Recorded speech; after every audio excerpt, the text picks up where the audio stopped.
تمام تعریف اللہ کے لیے ہے جو بلا سابقہ مثال کے بنانے والا اور خالق ہے، جس نے اپنی نشانیوں کو آفاق اور نفسوں میں ظاہر کیا ہے۔ بھرپور نعمتوں اور وافر روزیوں پر اس پاک ذات کی حمد و ثنا بیان کرتا ہوں اور اس کا شکر ادا کرتا ہوں۔ میں گواہی دیتا ہوں کہ اللہ کے علاوہ کوئی معبود برحق نہیں، ایسی گواہی جس سے میں روز قیامت کامیابی کی امید کرتا ہوں، اور میں گواہی دیتا ہوں کہ محمد اللہ کے بندے اور اس کے رسول ہیں جو پاک نسل ہیں اور شاندار اخلاق کے حامل ہیں۔ اللہ ان پر درود و سلام اور برکت نازل فرمائے اور ان کے آل و اصحاب پر اور اچھی طرح سے ان کی اتباع کرنے والوں پر جب تک کہ رات و دن کا آنا جانا بنا رہے۔ اما بعد، اے لوگوں، میں تمہیں اور خود کو اللہ کے تقوی کی وصیت کرتا ہوں۔ اللہ کا تقوی اختیار کرو، اللہ تم پر رحم کرے۔ نیک کاموں میں سبقت کرو قبل اس کے کہ تم ان میں سبقت نہ کر سکو، اور احسان کرو قبل اس کے کہ تم احسان نہ کر سکو۔ آنے والا کل دلیل و حجت ہے اور آج سبقت کرنے کا وقت ہے۔ اے مومنو، عقل معرفت کی اصل، سمجھ کا مادہ، علم کا چشمہ اور ادب کا زینہ ہے۔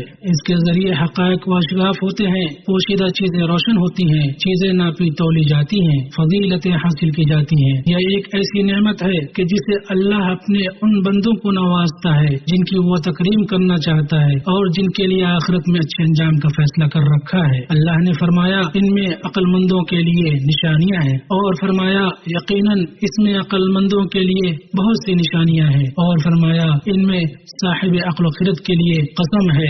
عقل دل کا نور ہے، جس طرح سے بینائی آنکھ کا نور ہے جو کہ گھٹتی بڑھتی اور آتی جاتی رہتی ہے۔ اس کے ذریعے آدمی چیزوں کی حقیقت اور ان کے درست معانی کا ادراک کرتا ہے، صحیح رائے تک پہنچتا ہے، بیان کو سمجھتا ہے اور ناشائستہ چیزوں سے اجتناب کرتا ہے، چنانچہ وہ درستگی، ہدایت اور مدد میں ہوتا ہے۔ عمر رضی اللہ عنہ نے فرمایا آدمی کی اصل اس کی عقل ہے۔ عبداللہ ابن مبارک رحمہ اللہ سے پوچھا گیا کہ سب سے اچھی چیز جو انسان کو دی گئی وہ کیا ہے، تو انہوں نے کہا کہ عقل۔ حسن بصری رحمہ اللہ نے کہا کہ کسی بندے کا دین اس وقت تک مکمل نہیں ہو سکتا جب تک کہ اس کی عقل مکمل نہ ہو۔ معزز سامعین، عقل کی کچھ علامات اور صفات ہیں جو صاحب عقل کی نشاندہی کرتی ہیں۔ صاحب عقل کی پہلی صفت اللہ کے امر و نہی کو سمجھنا، اس پر ایمان رکھنا اور اس کے رسولوں کی اطاعت کرنا ہے۔ اللہ تعالیٰ نے فرمایا کیا وہ ایک شخص جو یہ علم رکھتا ہو کہ آپ کی طرف آپ کے رب کی جانب سے جو اتارا گیا ہے وہ حق ہے، اس شخص جیسا ہو سکتا ہے جو اندھا ہو؟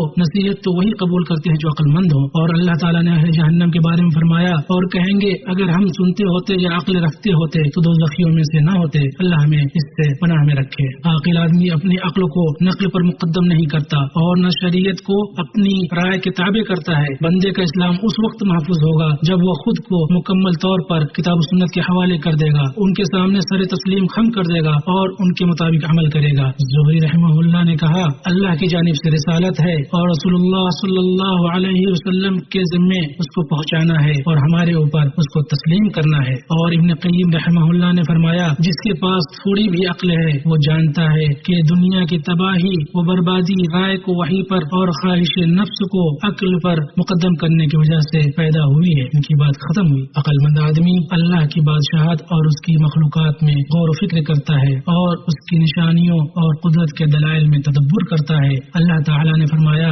آسمانوں اور زمین میں ایمانداروں کے لیے یقیناً بہت سی نشانیاں ہیں، اور خود تمہاری پیدائش میں اور ان جانوروں کی پیدائش میں جنہیں وہ پھیلاتا ہے یقین رکھنے والی قوم کے لیے بہت سی نشانیاں ہیں۔ اور رات دن کے بدلنے میں اور جو کچھ روزی اللہ تعالیٰ آسمان سے نازل فرما کر زمین کو اس کی موت کے بعد زندہ کر دیتا ہے، اس میں اور ہواؤں کے بدلنے میں بھی ان لوگوں کے لیے جو عقل رکھتے ہیں نشانیاں ہیں۔ عقل مند آدمی فوری لذت کو ترجیح نہیں دیتا اور نہ ہی وقتی مزے کو مقدم رکھتا ہے، کیونکہ وہ جانتا ہے کہ دنیا یقیناً بادل کا سایہ اور خواب ہے جو کسی ایک حال پر باقی نہیں چھوڑتی اور نہ ہی تبدیلی سے محفوظ ہے۔ اس میں مطمئن ہو جانا خطرناک ہے، اس پر بھروسہ رکھنا دھوکہ ہے، اس میں ہمیشہ باقی رہنا محال ہے اور اس پر اعتماد کرنا گمراہی ہے۔ اللہ تعالیٰ نے فرمایا اور تمہیں جو کچھ دیا گیا ہے وہ صرف دنیاوی زندگی کا سامان اور اسی کی رونق ہے، ہاں اللہ کے پاس جو ہے وہ بہت ہی بہتر اور دیر پا ہے، کیا تم نہیں سمجھتے؟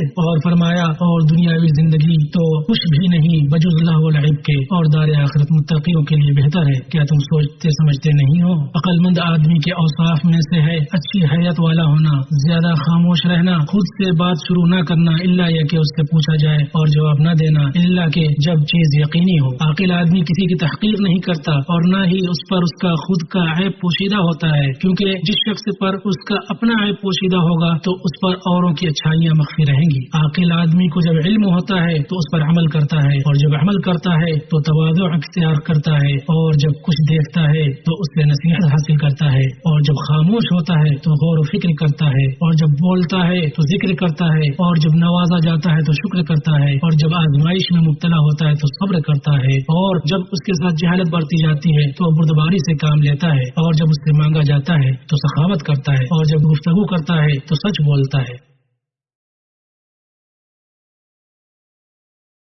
تمام تعریف اس اللہ کے لیے ہے جو درجات کو بلند کرنے والا ہے، جو تمام حمد و کمال کا مستحق ہے۔ میں گواہی دیتا ہوں کہ ایک اللہ کے سوا کوئی معبود برحق نہیں، اس کا کوئی شریک نہیں، اور میں گواہی دیتا ہوں کہ محمد اللہ کے بندے اور اس کے رسول ہیں۔ اللہ ان پر درود و سلام اور برکت نازل فرمائے، اور ان کے آل و اصحاب پر اور احسن طریقہ سے ان کی اتباع کرنے والوں پر قیامت کے دن تک۔ اما بعد، اللہ کا تقوی اختیار کرو اور اس کی اطاعت کرو اور اس کے حکم کی تعظیم کرو اور اس کی نافرمانی نہ کرو۔ اے مسلمانوں، اللہ کی جانب سے عقل بڑی نعمت ہے اور عظیم نوازش ہے، جو اس لائق ہے کہ اس پر اللہ کا شکر اور اس کی حمد و ثنا کی جائے، اور اللہ سبحانہ کی شکر گزاری میں سے ہے عقل کو ان چیزوں سے محفوظ رکھنا جو اس کی صفائی اور پاکی کو بدلا کرتی ہیں اور اس کی روشنی اور شفافیت کو مات کر دیتی ہیں، اور انہی چیزوں میں سے خواہش نفس ہے جو کہ عقل کے منافی اور بھلائی سے روکنے والی ہے، اور یہ ایسی مذموم سواری ہے جو انسان کو فتنوں کی تاریکیوں میں لے جاتی ہے، اور ایسا ناسازگار چارہ ہے جو اسے آزمائشوں میں ڈال دیتا ہے۔ اللہ تعالیٰ نے فرمایا، اور اس سے بڑھ کر بہکا ہوا کون ہے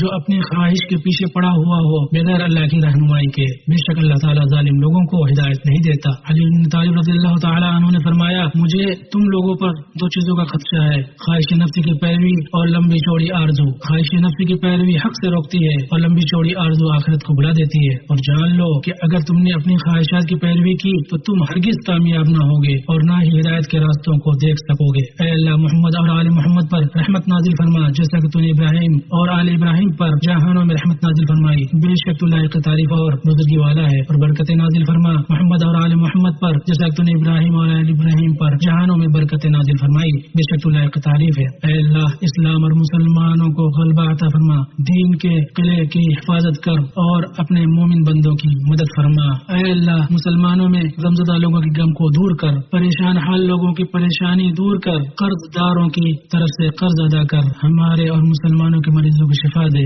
اپنی رحمت سے۔ اے ارحم الراحمین، اے اللہ، فلسطین میں ہمارے مومن بھائیوں پر رحم کر۔ اے اللہ، تو انہیں اپنے حفظ و امان اور اپنی حفاظت و احسان میں لے لے۔ اے اللہ، مسجد اقصی کی حفاظت کر۔ اے اللہ، مسجد اقصی کی حفاظت کر اور اسے تا قیامت عزت و رفعت اور قوت میں رکھ۔ اے اللہ، ہمیں اپنے وطن میں امن و امان سے نواز، ہمارے سربراہوں اور حکمرانوں کی اصلاح فرما، ہمارے سربراہ اور حکمران کی حق توفیق اور درستگی سے مدد کر۔ اے اللہ، انہیں اور ان کے ولی عہد کو اس کی توفیق دے جس میں ملک اور بندوں کی بھلائی ہو۔ اے رب العالمین، اے اللہ، سرحدوں پر تعینات ہمارے سپاہیوں کو درستگی عطا کر۔ اے اللہ، تو ان کا معین و نصیر اور مددگار و حامی ہو جا۔ اے اللہ، ہم تجھ سے چیزوں میں ثابت قدمی اور رشد و ہدایت میں پختگی مانگتے ہیں، اور تیری نعمت پر شکر گزاری کا اور تیری اچھی طرح سے عبادت کرنے کا سوال کرتے ہیں، اور ہم تجھ سے صاف دل اور سچی زبان مانگتے ہیں۔ ہم تجھ سے اس چیز کی بھلائی کا سوال کرتے ہیں جو تو جانتے ہیں، اور اس کے شر سے تیری پناہ مانگتے ہیں جو تو جانتا ہے، اور ان گناہوں کی مغفرت طلب کرتے ہیں جنہیں تو جانتا ہے۔ بلا شبہ تو غیب کو خوب جاننے والا ہے۔ ہمارے پروردگار، تو ہم سے قبول فرما، تو ہی سننے والا اور جاننے والا ہے، اور ہماری توبہ